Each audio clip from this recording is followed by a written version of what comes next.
Okay, good afternoon. Let us begin by introducing ourselves. Sorry. I don't know. How do I point to us now? The only man in the video. Can you start by introducing yourself, please? Thank you. Oh, the only man. I thought we were two. Where did he Oh, go? okay, two of us. Okay, rather. Apologies. Go on. Uh, this feels like a setup. All right. Okay. Okay. Yeah. Good morning, everybody. Or good afternoon, rather. It's afternoon already. Can you hear me? Yeah, we can. Yeah, sure, I can hear you. Okay. Okay. My name is Jerry Kanyinebi. I'm a digital entrepreneur. I focus on creative design. I specialize in brand visibility, strategy design thinking, and I'm also a personal development trainer. Um, I'm a graduate of computer engineering, University of Benin, and I've been in this field of design for the past 5 years. I've had the opportunity to work with businesses, institutions, and corporate organizations across different industries, crypto, tech, education, religious institutions, oil and gas, and all that. I'm also an expert book designer. I publish too. I work with authors to help their legacy expand through books. So I also specialize in book designs, help them consult for their book design projects and work with them in their publishing processes too. So that's a little about me for now. Okay. Okay. Thank you so much. Please, I didn't catch your name. Your name, please. Jerry Kainebi. Okay, Jerry. Mr. Jerry. Thank you. Sorry, the lady on headset. If you could please introduce yourself. Thank you. Hi, so my name is Michelle Okwudiafor, and I'm a communication specialist and also do a lot of personal brand coaching. Um, I'm a graduate of law, incidentally, from the University of London, and I've moved into communications over the years. So I've probably worked in communication in the last 10 to 12 years.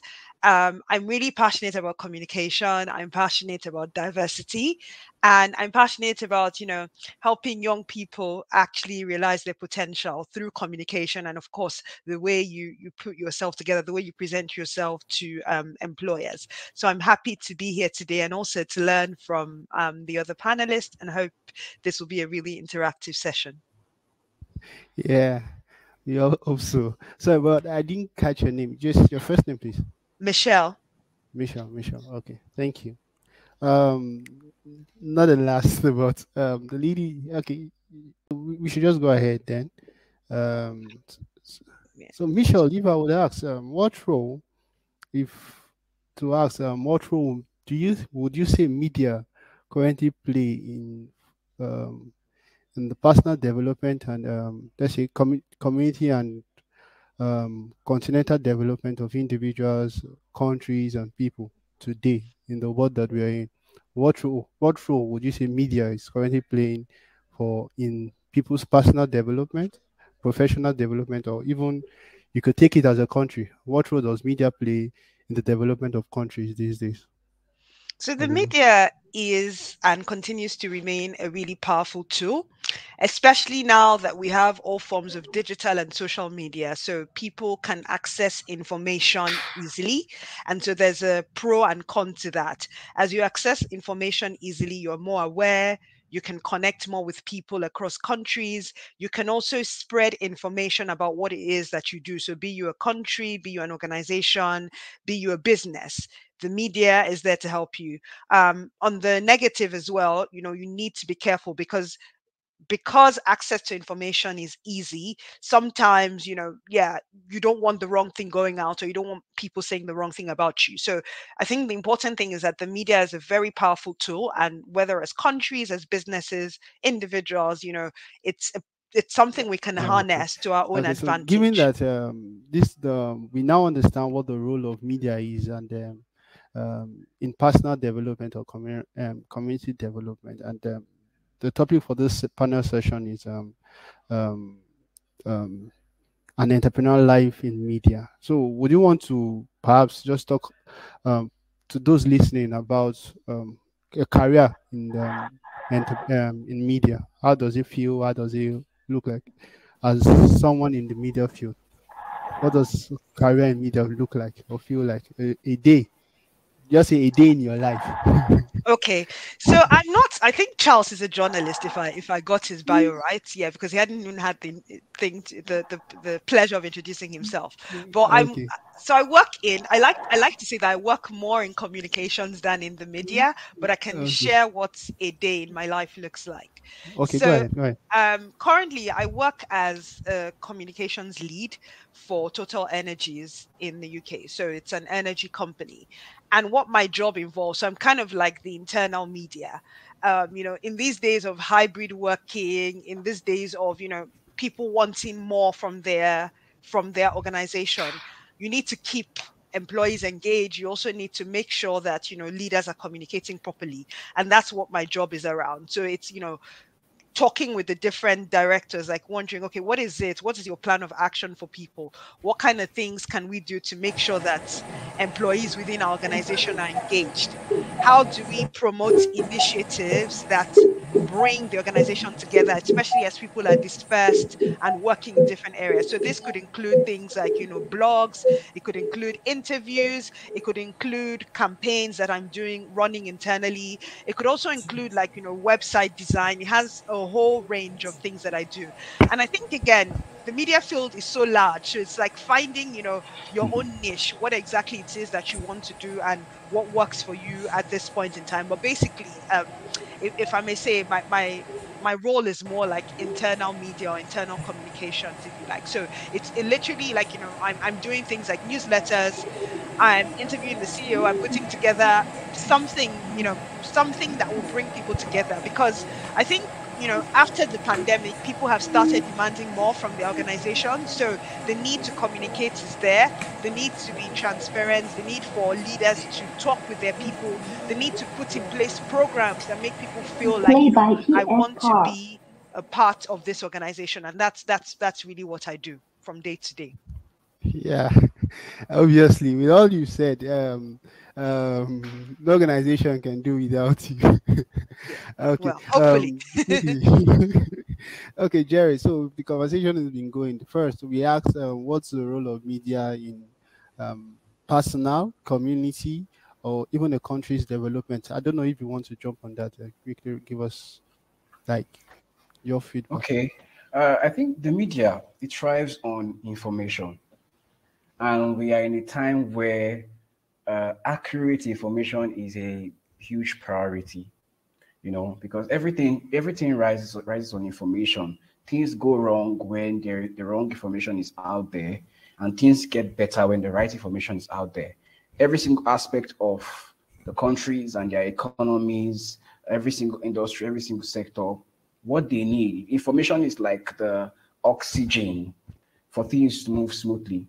And so the media plays a key role. The media provides this oxygen that enables this system run, if you get what I mean. For the system to run effectively, it is the responsibility of the media to ensure that, like she said, the media is broad.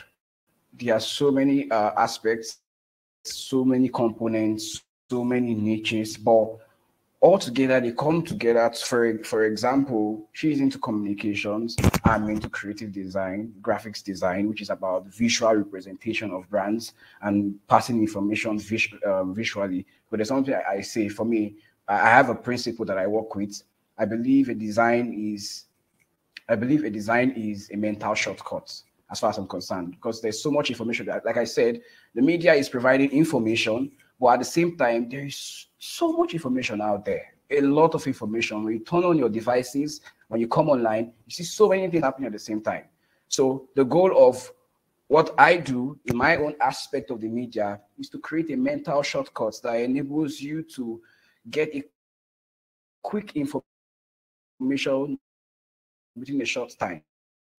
So putting what I do individual, every other personality in the media sector, we are working towards ensuring that the world is balanced, ensuring that the key systems and key aspects of the society flow smoothly. So that's what I think, that's what I believe. Thank you so much, Charles. That was Jerry. insightful. That was sorry, Jerry. Apologies. Apologies. That was insightful. Before I ask, I go ahead to ask you what a day in your life look like in media. I also want to add that perhaps you mentioned that because I broke off in a bit the internet connection. I also want to add that the media helps people's personal development in so many ways. Including that these days you could go online and learn almost anything. Yeah. So much information that the media, the social media, the internet is made available for everyone. Just go online. As if you want to learn, you can learn anything. I Yeah. usually make a joke with my friends that you can learn to make a human online. Just go online and say, how do I make a human? And you will find somebody there ready to provide you an answer. But would you want to go ahead and then tell us what's a day in your life look like in the media? Hmm. A day in my life as a creative designer. Well, sometimes it's a lot. Sometimes it's amazing because basically we're always busy. We're always working on projects. I work for an organization here in Nigeria.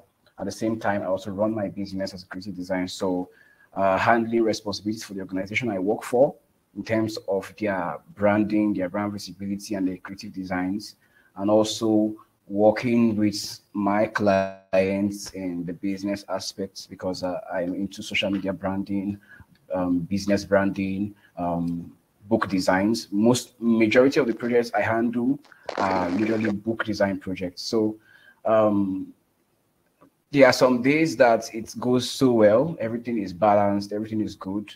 We try to put the ideas together and it flows. And there are some days that we are just there. We still experience our own share of creative blocks sometimes. We experience our share of the challenges we face, but typically every single day is just geared towards producing something new that can serve the society, that can serve the organizations I work with, and that can help my customers and my clients push their businesses to the level they want it to be. The next question I want to ask, thank you so much, and it's very important now that we ask, especially the fact that we're talking about the entrepreneurial life in media, talking about entrepreneurship, creating value, influence, and profitability.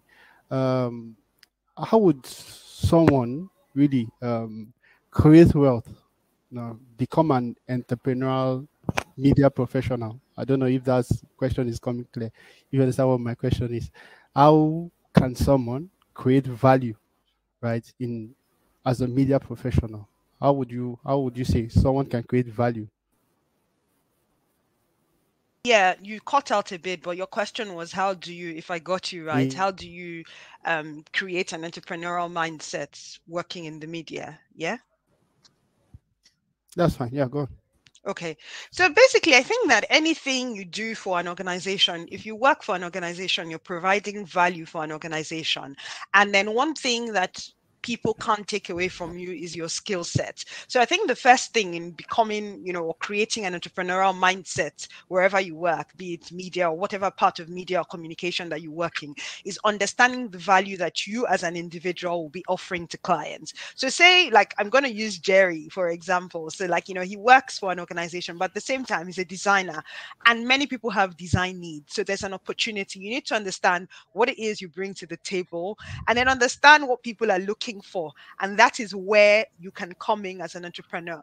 So like for myself, like I could say, small businesses, for example, come to me. Oh, Michelle, I need I need a strategy. Like I want to understand how to communicate. How do I launch my business? This is something that I do, like, like this is something I could do with my eyes closed. So it's me understanding, like, this is actually a business need. So I think, in creating an entrepreneurial kind of mindset, you need to understand your value, what it is that people need in relation to the skill you have. So, if I know that I'm a good writer, I'm a good storyteller, I can use social media, and I want to work with small businesses. And the next question is, putting myself out, offering those services, and looking for the audience that, that needs that. So the truth of the matter is that, we can't all rely on one source of income. No job is permanent. And again, even having your business that you do actually helps you build your network, helps improve your skills and creativity. So I would say that, as a media professional, it's important to understand what are my strongest points and how can I add value to others. And then you find where that audience lives and, charge accordingly. So I don't think it's not something that people should, shy away from. It's something that you need to think about. What value are you offering? And then, who are you offering it to is quite important. And I think for us media professionals, it's easy because, you're a writer, you can do that on your laptop, or you can have meetings, or you can create strategies. Like, this doesn't even require you having an office. Like, a digital office is fine. So I think that, as a media or comms professional, that's the kind of mindset you need to start thinking about, entrepreneurially. I'm not sure if Jerry has anything else to add. I am right here. Yeah, Okay, I'll add something to what she said about value. Okay, most of the times you mentioned something when you were asking your question. You're talking about building wealth and all. I think most of the times, when we start out, our priorities, we have the wrong priorities. We are so concerned with, like you said, building wealth, and trying to make out money. I made those mistakes when I started earlier on, and that's why I'm saying this. We do that to the point that we start trying to provide solutions to problems nobody's having. We start trying to provide answers to questions that nobody is asking. So, in order for you to, like what she said, you need to appreciate, you need to understand, first of all, you need to understand yourself, because I realized one thing. In the media, we have a lot of persons who do great things. She used me as an example, so I'll use her as an example too. So she is into communications.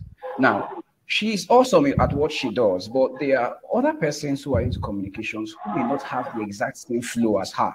They have their differences, they have their uniqueness, they have what makes them stand out. If she tries to pattern her process like them, she may end up having issues. If they try to do it like her, they may end up having issues. So the first thing is you need to first of all understand yourself. That's where I believe that the first thing every single person must do before they enter into any field or anything is self-discovery. You need to understand yourself, understand your abilities, understand who you are, and then next thing you start understanding how valuable you are, the skills you have, the products you sell, the services you render. You need to come to terms, because the truth is, if you do not understand the value, you will shortchange yourself. You will sell yourself cheap in the marketplace. So it's important you understand the value, and then you start finding. The question you should be asking is not how do I make money from this. The question you should be asking is, what are the problems out there? What problems are people having out there, and how do I present what I have as a solution? How do I present what I have as an answer to their questions? That's where it starts from. If you can solve problems, making money is not really a challenge. Of course, there are processes to it, but then the first thing is providing solutions to problems that people are actually having and answering questions that people are actually asking.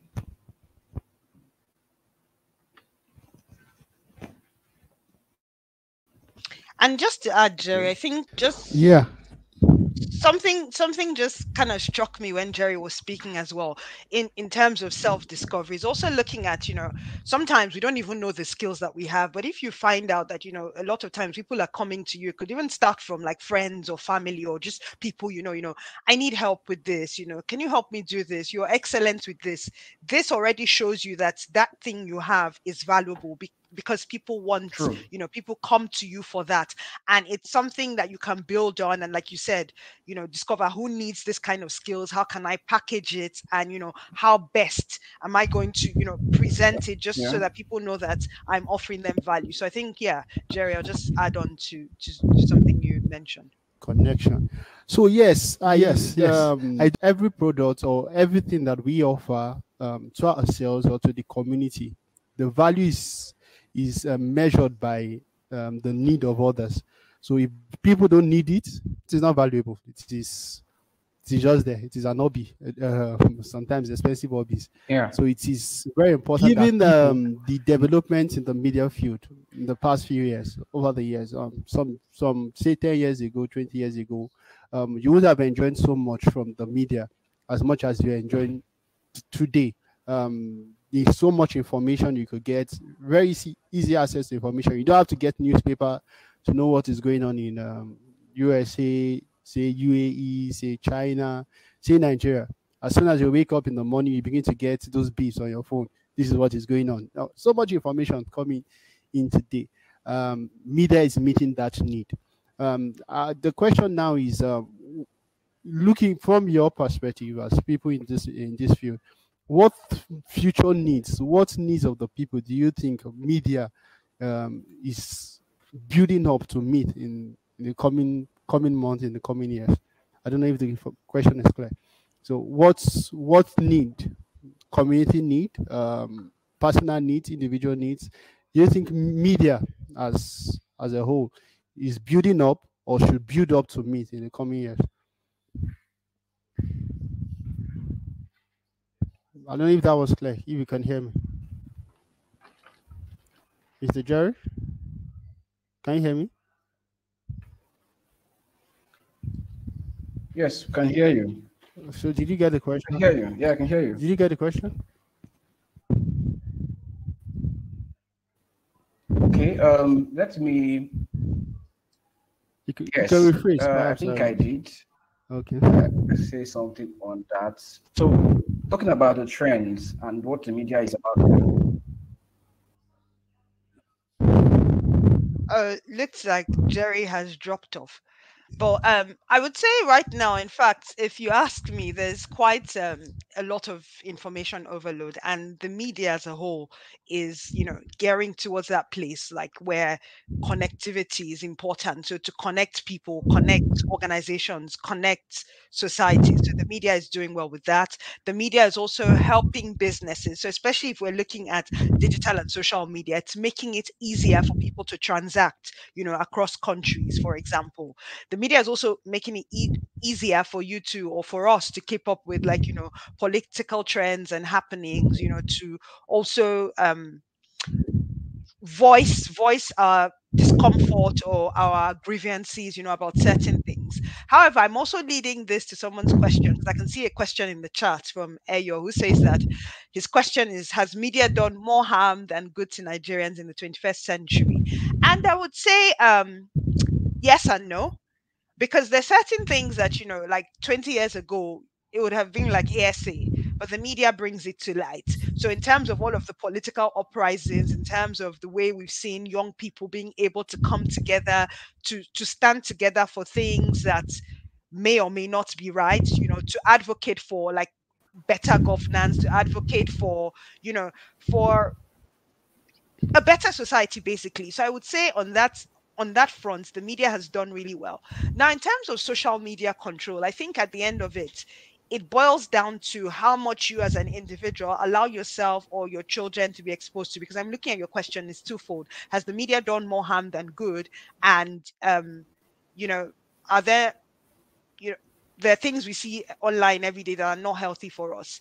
Unfortunately, I don't think they're like, regulations per se on social media, but it's just, especially if you have young children, trying to protect them as much, like, restrict access to things that, that wouldn't be good for them. So yeah, that's my take. I think that the media is playing an important role, and it's you as an individual understanding what information you're consuming and how you're using it. Again, it's also, I think, as media professionals, it's also on us to ensure that the information that we're giving or that we're providing is accurate. So we're not spreading lies, because, the media is very powerful. It reaches thousands, it reaches millions per second. So it's understanding integrity as a media professional. And then you as a consumer, you who's sitting back to say, okay, I'm reading all of this thing. What information are you exposing yourself to? What are you using the media for? Are you using it to grow your business, to learn, personal development? What exactly is it that you're using the media for? So I think that's the way you probably approach it.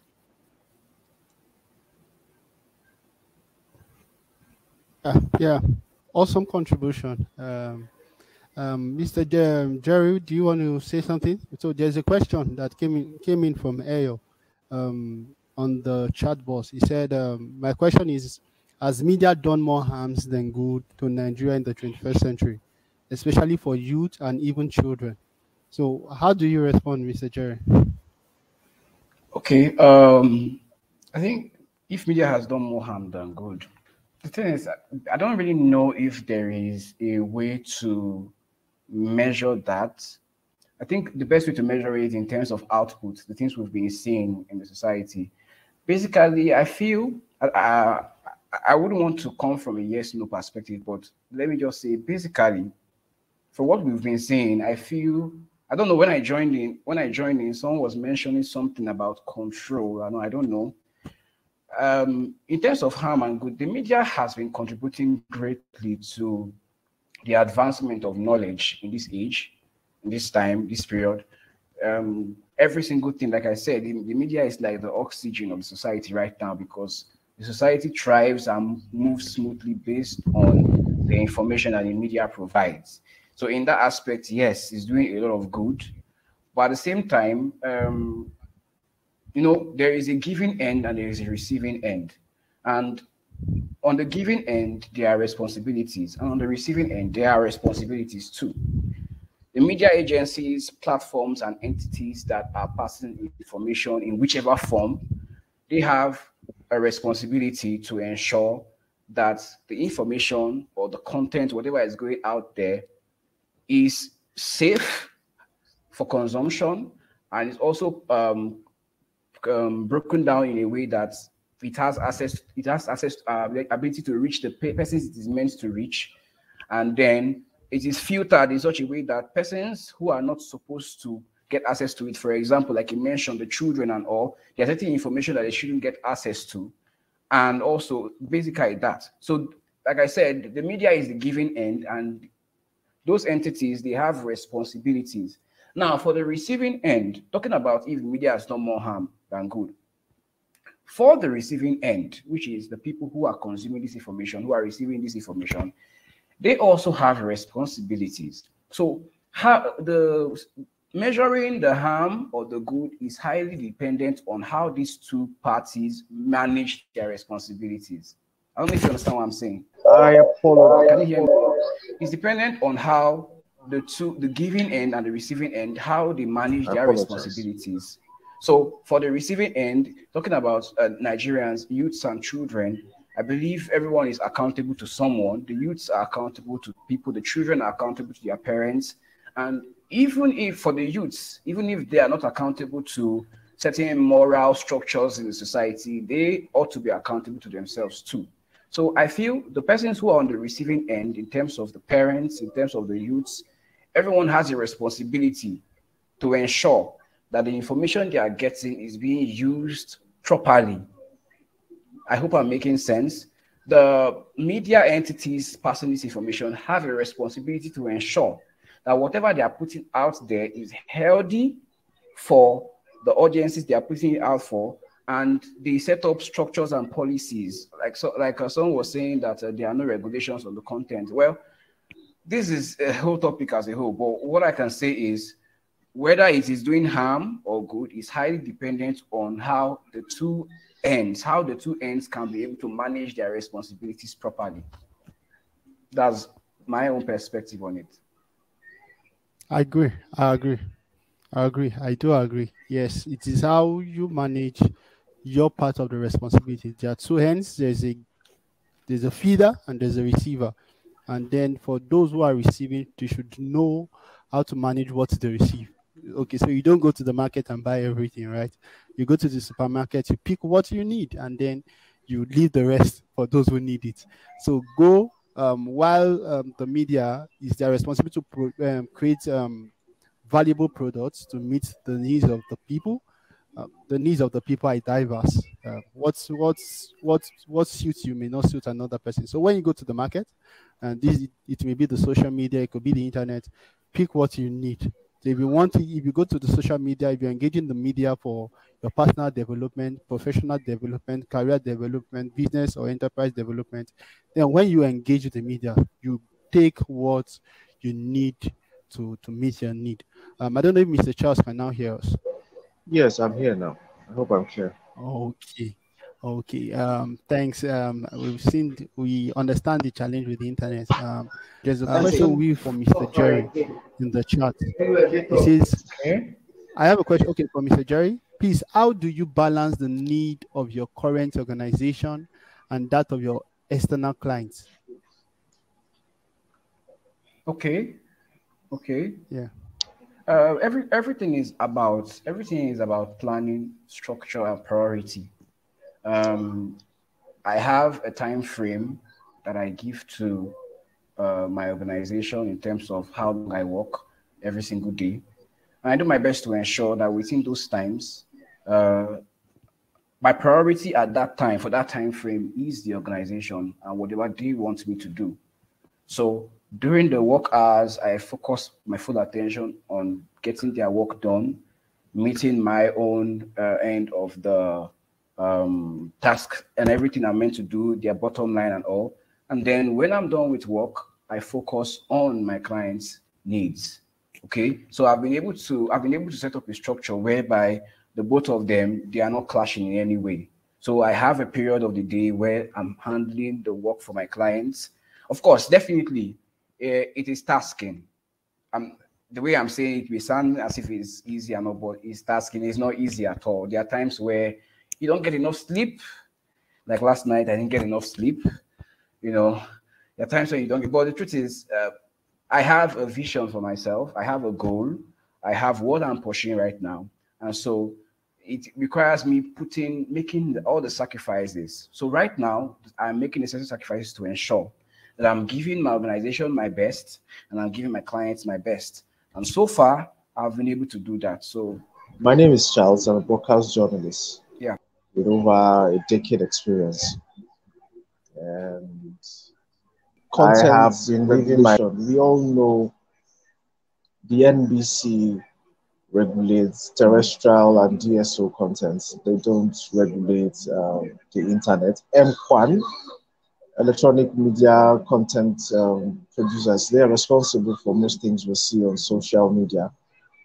But we know that there are a lot of factors that are responsible for everything we're seeing. They could be technological, they could be economical factors, and there are also socio-cultural factors that has currently led to the moral decadence we're going through now in this country, because what is being fed by other clients is not what we ought to have. That is why I was trying to clamor for the fact that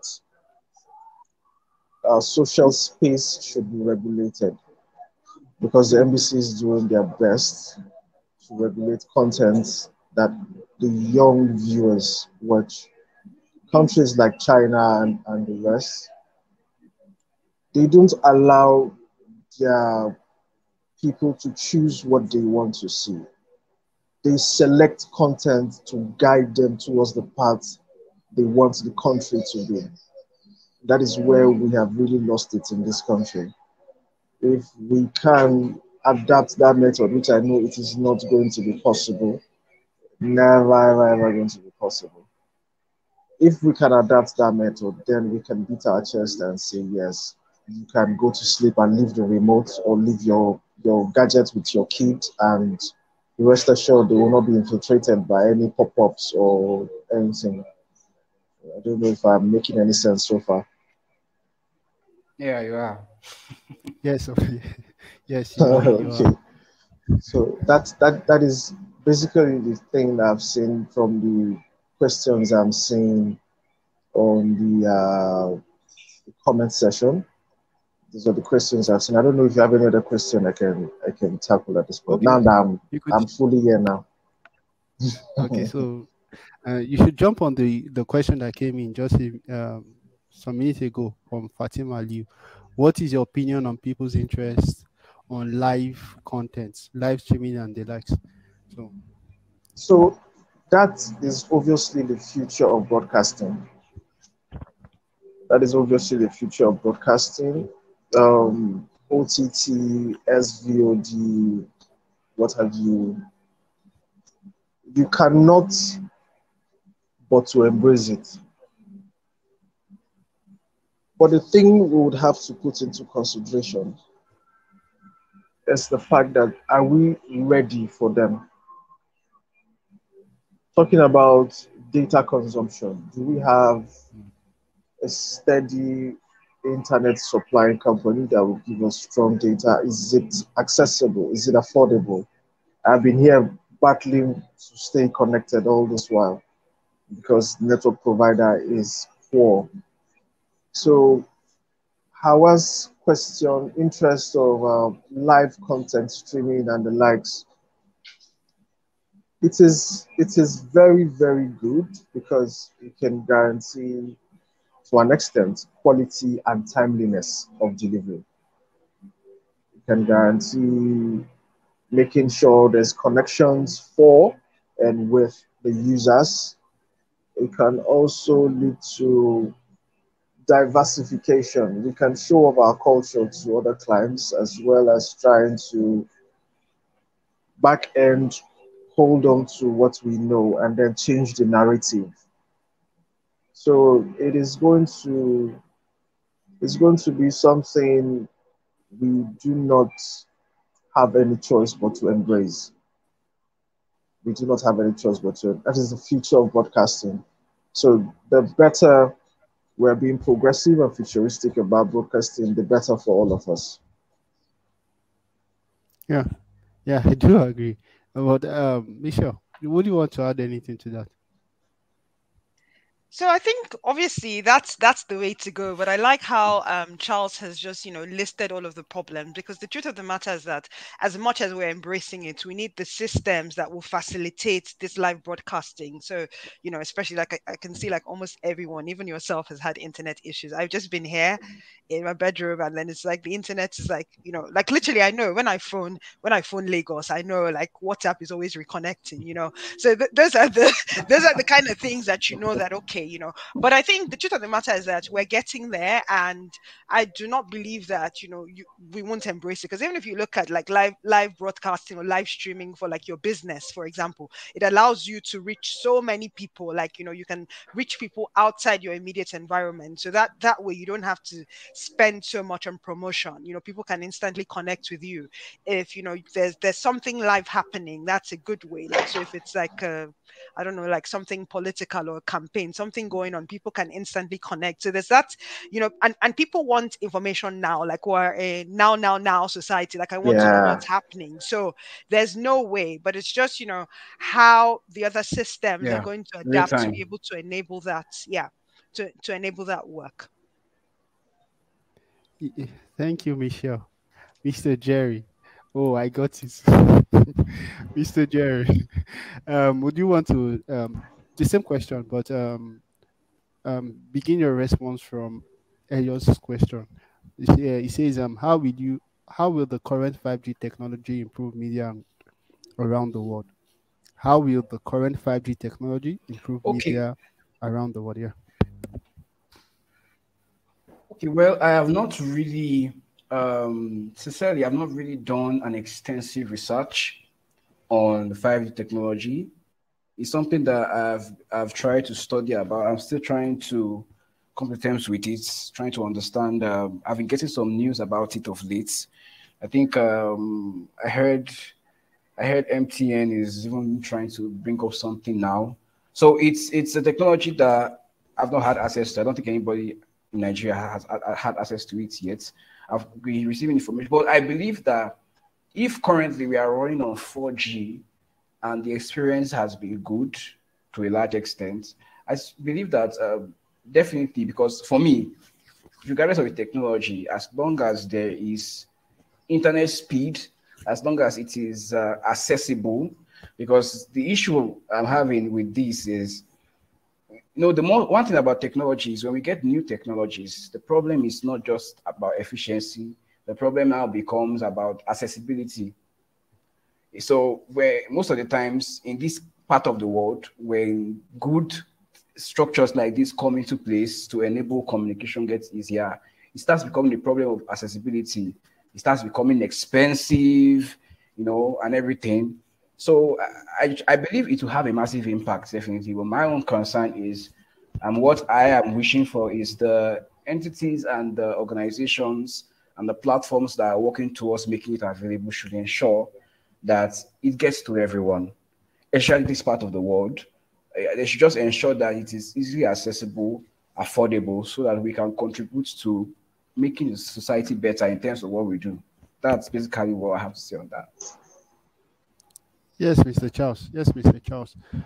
Accessibility and reach. Of course, even 4G network has not covered all of Nigeria as at now. So there are places you go. You see how to use. So, Okay, what is so for let me add to what Jerry said.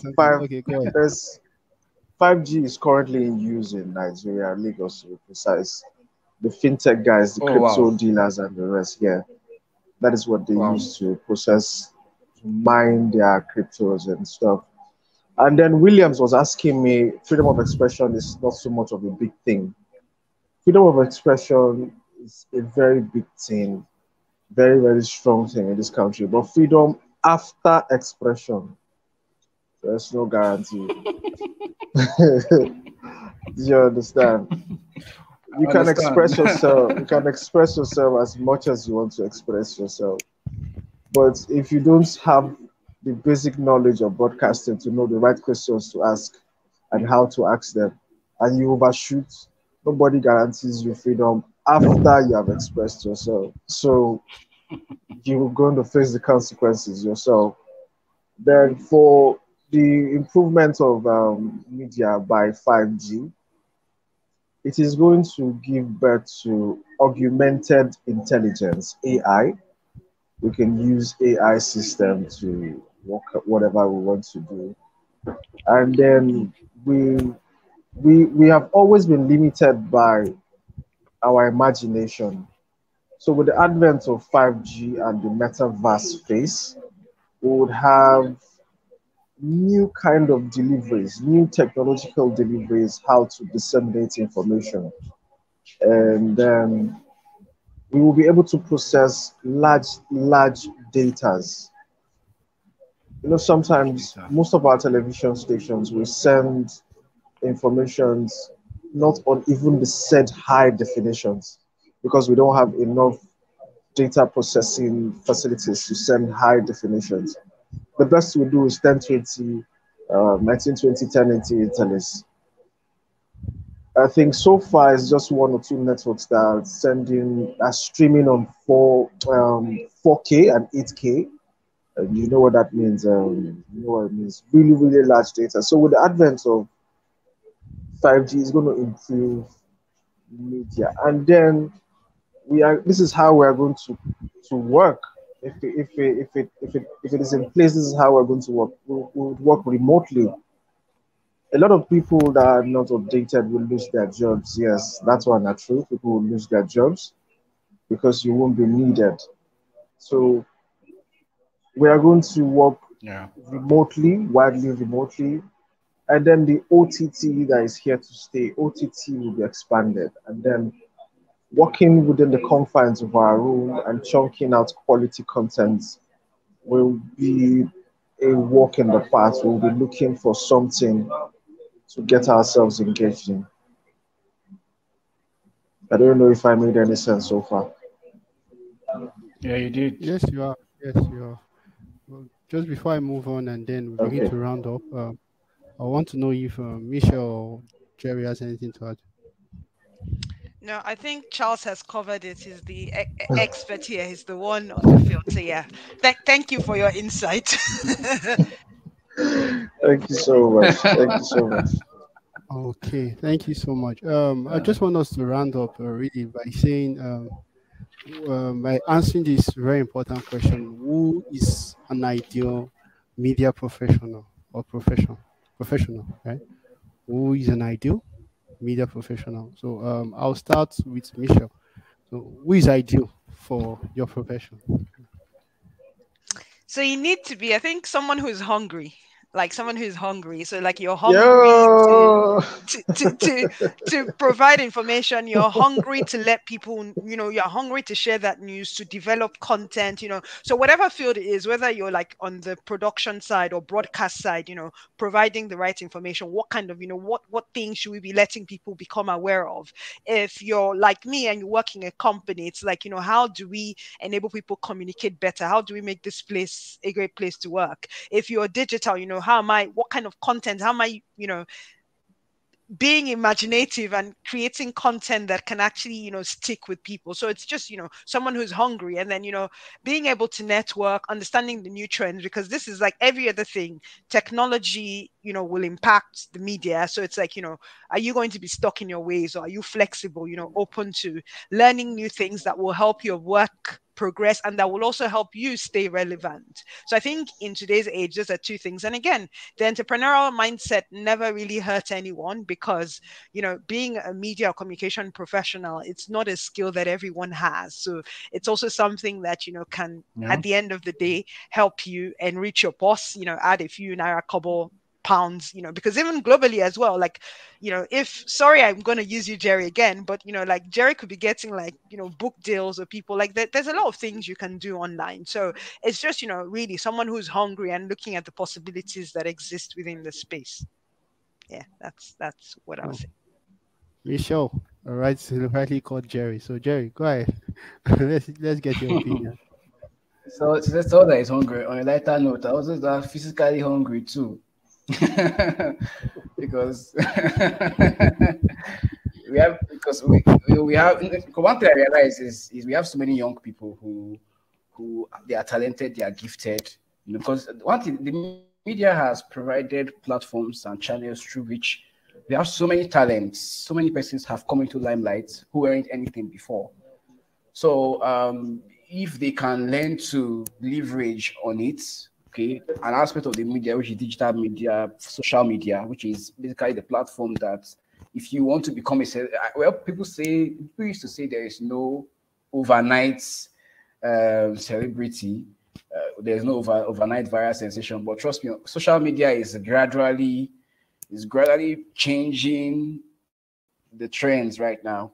So what I just want to say is for an ideal media professional in my field, creative design, basically what you need is, like I said when I started, a sincere desire to help people's lives become simpler.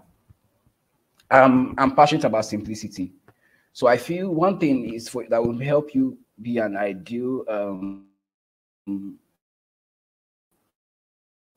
professional, help people's life become simpler, which translates into creating visuals, designs, elements, and systems that enables people get information in the simplest and easiest way possible, and also in the most creative way possible.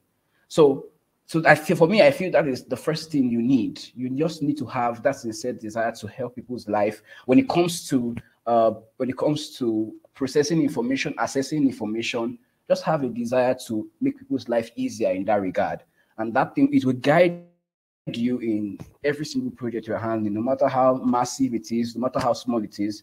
It's going to guide you. Yeah, thank you, Mr. Jerry. Okay, Mr. Charles. Okay. Um. Uh, I am trying to put the words together so I don't cause trouble. But the fact is, you just have to be.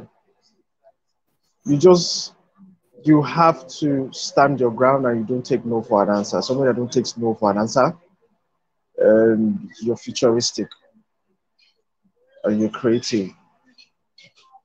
Those are the basic things you need to stay afloat in this profession. And of course, when you have these three qualities, there's no way you get hungry because you're always thinking outside the box. When you're thinking outside the box, you're solving problems. And when you're solving problems, you are being paid for solutions you are creating. So for you to be afloat, to be on top of your game in this industry, those are the three things you need. It has worked for me so far. That's how I've been surviving. So it will work for anybody as well. That's just my own take on this.